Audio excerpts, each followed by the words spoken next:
It has a hook on it, so it can hook. I can hold my hand like that, and the end of it can hook around, I think, this finger. I remember it should feel like an extension of my hand. Schindler's List. In Schindler's List, I played Armand Goeth, who was the commandant of a Nazi labor camp in outside Krakow in Poland. I'd done maybe 2 feature films before. I remember being struck by Stephen's extraordinary knowledge of the technique of filmmaking, which in my very limited experience I hadn't experienced anyone being so vocal about lenses and how they're going to shoot, and we'll do it like this and put a dolly down here. I mean, and it was exciting because it felt like someone was unashamedly vocal about their process as it was happening. And I remember he said to me, I'm shooting this, I've made no storyboards, I'm just shooting this. Obviously he knew his script inside out, but he was allowing himself to be inventive on the day. That's what he said. He said, you know, I've just directed Jurassic Park, everything's storyboarded to the nth degree, this is the opposite. And the energy of that oppositeness was his aliveness, and it was, you know, he was very vocal and demanding a lot of the crew, but it was exciting. I tried to do as much research as I could, based on Thomas Keneally's book, Schindler's Ark, originally, then it was called Schindler's List. But in the Imperial War Museum here in London, there's quite a lot of documentation about Schindler and Goeth, and I think what I came away with, this is a man who he drank a lot, Armand Goeth. I think he was, and he ate a lot. And the scene with Beth Davids playing Helen Hirsch in the cellar.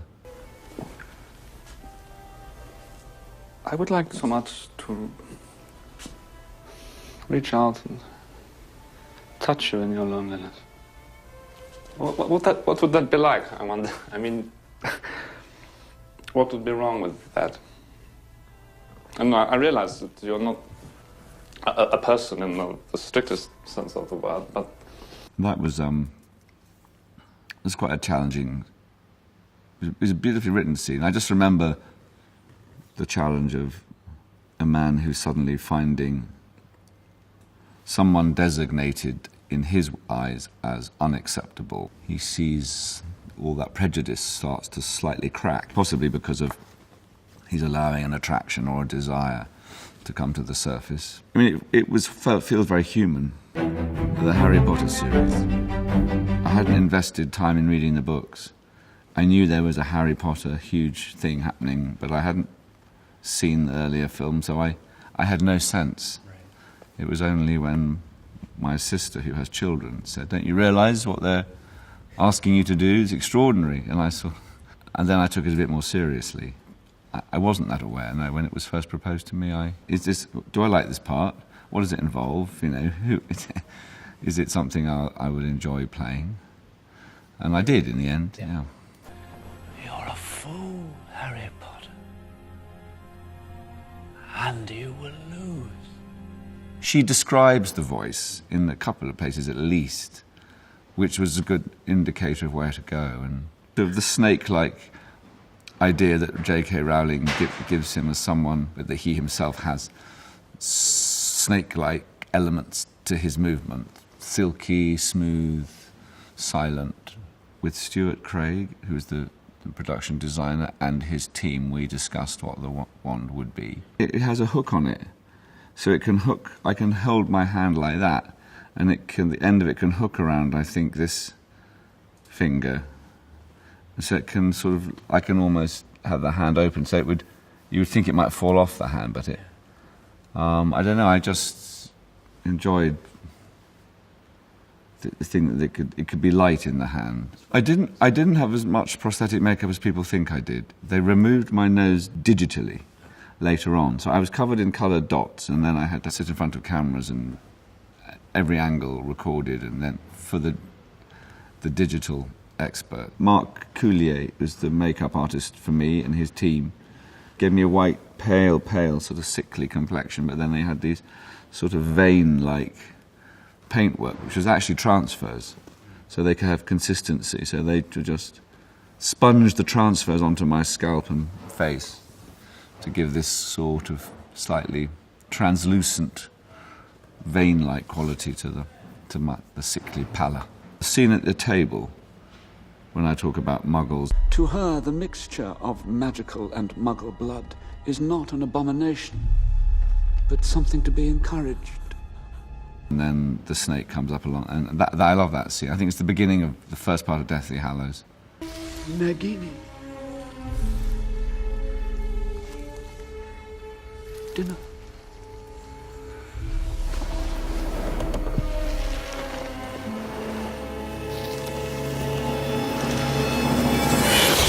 That was a great scene. And I love shooting the death duel. That was cool, with Daniel in the big courtyard. That was epic.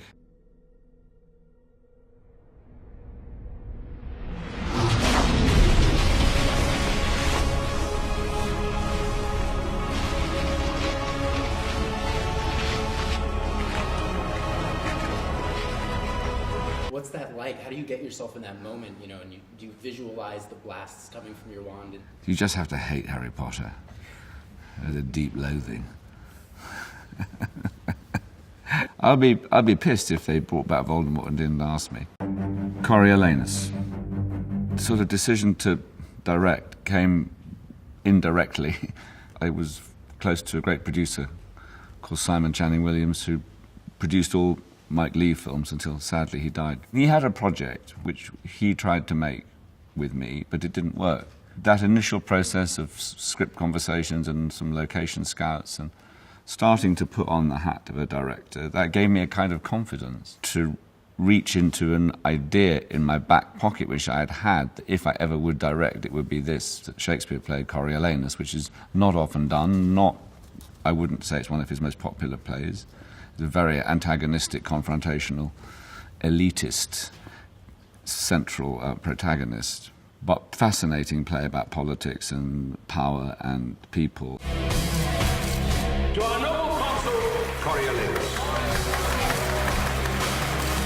With Coriolanus, I definitely reference Baz Luhrmann's Romeo and Juliet as a very bold, exciting modernisation, using Shakespeare's text, but committing to a modern world. I desperately want audiences to feel that whatever the language might be doing, that the emotions and the actions and the motivations are ones we carry in us today.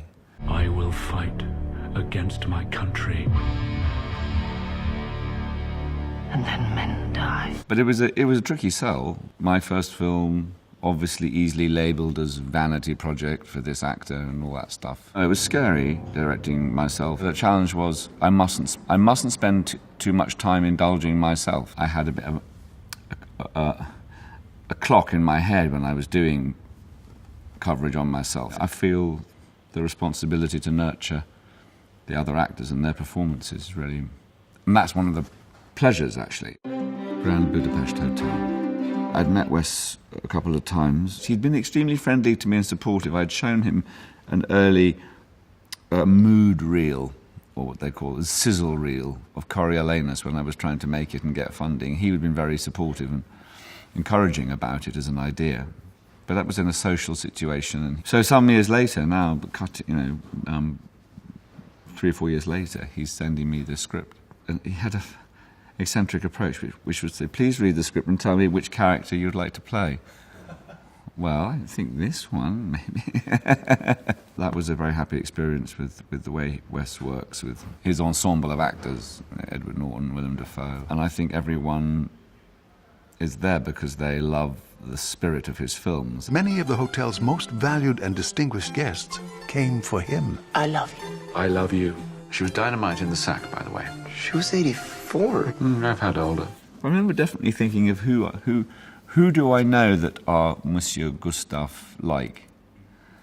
And there is actually, it's supposedly based on a mutual acquaintance that I know Wes knows, who came to the set, and I knew I don't mimic him, but I suppose I'm aware of this person's energy and demeanour that I've taken it on board. Sunshine. Sunshine is directed by a great Hungarian director, István Szabó, and István asked me to be in this film, which is the story of a Jewish family's assimilation. in the 20th century in Budapest, in Hungary. István Szabó said to me, this film is about the disease of wanting to be accepted. Who are you trying to please? I have to please our family and the memory of our rabbi grandfather. I have to please the government and its opposition. I have to please our brother, who wants to turn the world upside down, and our father, who wants to keep the world exactly as it is. You play multiple characters. I do, I play three. There was differences in facial hair and haircut, I think. But I thought, no, that shouldn't be. If the storytelling and the filmmaking is clear enough, the audience will know. It didn't seem at all the sort of film where the actor completely changes and, oh my God, is it really him, her, whatever? It was, no, you meant to know it's me. You're meant to understand that, it's the same family. It's the fact that I'm playing all three was the linking element. White Crow. White Crow is about the defection of Rudolf Nureyev, or the events leading up to his defection. So this great Russian ballet dancer, who was arguably like a sort of equivalent to a pop star in the world of ballet, and I grew up with, never saw him dance, but I grew up with his name being mentioned as the god of ballet, or of male ballet dancers. I was given the early chapters of a new biography about Nureyev, and when I read about him, and it wasn't because I love a ballet, it was because of his spirit. And that's what drew me to him. A very confrontational spirit, often very difficult and abrasive and arguably abusive to people. And I found it a very moving story. And I talked to the screenwriter David Hare, who you will know from films like The Hours and The Reader that I did. And David responded to the idea of writing.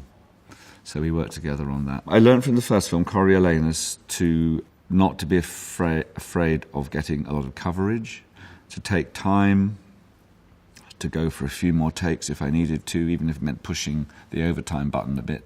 There's a Japanese director called Ozu who has these very simple classic frames, and it's probably very unfashionable. I mean, I love films where the camera moves, but the principle of the frame that can hold the characters or close-up. On White Crow, we had 3 time frames. So that principle of the sort of classic frame in the camera that either moves on a track or is locked off or was applicable to the Leningrad time frames, where Rudolf Nureyev is a student. And then when he's in Paris, it's more immediate. So then with Mike Ely, the brilliant cinematographer who shot that, a lot of it's in the hand. So it's sort of caught moments or found, and the camera has permission to be a bit messy as it looks for the best way to discover a scene between characters. My name is Rudolf Nureyev. I want political asylum. No! Did you have different cinematographers for each section of the film? I did. My 3 cinematographers, Barry Ackroyd, Rob Hardy, Mike Ely, all brilliant. Shooting ballet, which I was way out of my comfort zone. I wanted an unknown to play Nureyev, and I wanted a dancer to play Nureyev, but it was principally an acting part. So persuading people to cast a total unknown, who's not even an actor by training, in the lead, that was really difficult. This was never a film about his dance career. It was always about what it is in the person, I suppose in an artist or a performer, that makes them determined to go there, and often necessarily ruthless in their pursuit of excellence. A bigger splash. Harry Hawks as the character, our great script by David Kaganich, Luca Guadagnino directed, myself, Tilda Swinton, who plays a rock star with whom I have been in love. She's with her current boyfriend, Matthias, played by Matthias Schoenertz, and set on an island called Pantelleria. And we shot it on the real Pantelleria, which is an island between Sicily and Tunisia. But I love this part, this sort of, he's a music producer of a certain type, quite mouthy and in your face. And was there anyone from your life that you used as inspiration for Harry? Well, a little bit my brother Magnus, who is a music producer and composer, but a little bit of Magnus. But also just, it leapt off the page about who Harry was. Yeah, and I just loved Luca's approach, and when I first met Luca and he talked about it, and the part was great on the page, and I just like Luca's filmic intelligence and his inquiry, and he's properly creative on a set, and I just he thinks very beautifully filmically. He respects the journey of the characters, whilst, I mean, there are some filmmakers who their direction sort of smothers the life of characters with fancy camera work or funny editing choices. Or The English Patient.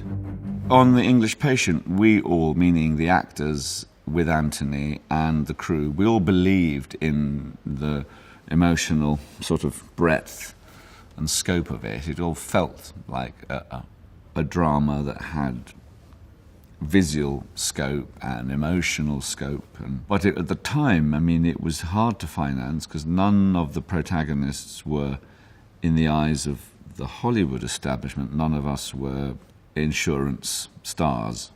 We were all up-and-comers. So it didn't jump out at the people with the purses. It was, in fact, Harvey Weinstein who saved it. Through Miramax, he came in and saved it because it was going down just before we were due to start. I have a happy memory of being in great locations, being in Rome for a while, then going to Tuscany, then going to Venice for a short time, then going to Tunisia, going to the Sahara. So suddenly in this desert landscape. Clifton had offered to fly down from Cairo to collect me.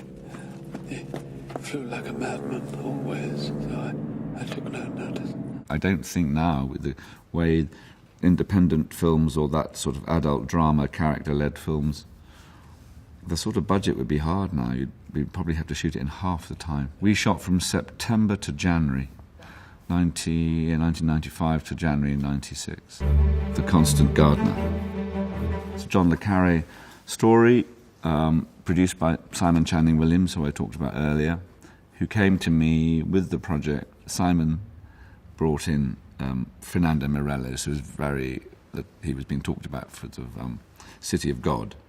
And I thought that was an inspired choice, because there's a kind of Englishness that sits with John le Carré's work, which is great. I could see how an English director would confirm certain stereotypes. I mean, the whole thing had a looseness and a documentary-like feel, which shook it, and I think shook it away from the pages of a book, which is what I think you need that. How are you? How are you? We can't involve ourselves in their lives, Tess. There are millions of people, they all need help. Justin Quayle, his name. He's a certain type of self-effacing Englishman of a certain sort of middle-classness, I suppose.